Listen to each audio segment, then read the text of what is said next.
You'll see our fully costed plan in surplus. As our leader Rachel Notley has promised Albertans, we are presenting a balanced budget. Alberta election diary on Tuesday started with NDP announcing a full costing plan showing a surplus of $3.3 billion over the next 3 years. But the UCP says it won't work. Economist Moshe Lander says it's ambitious but doable, but says what they have not accounted for is the price of oil and gas in the next 3 years. For this particular party, they really need to have an answer for that, because it was their bad fortune that they governed during a period when that price plunged. And they did the best they could. They cannot be held responsible for the falling oil and gas price, but it was a disaster. And so that's the thing that worries me. They can make all the promises they want.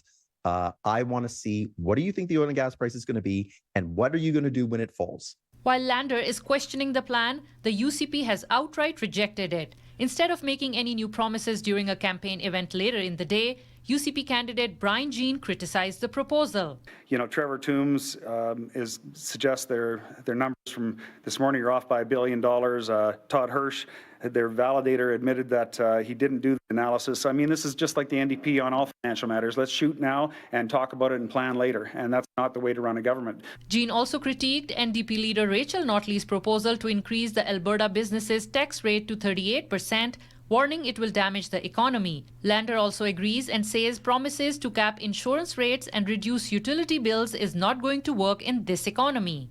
If you want to reduce insurance rates, then what you should be telling me is, how are you going to create competition within that marketplace? If you want to reduce utility bills, then tell me how you're going to increase capacity. What they're doing is interfering with the marketplace. And the thing is, when you start interfering with the market, there's always these unintended consequences. In Calgary, Henna Saeed, City News.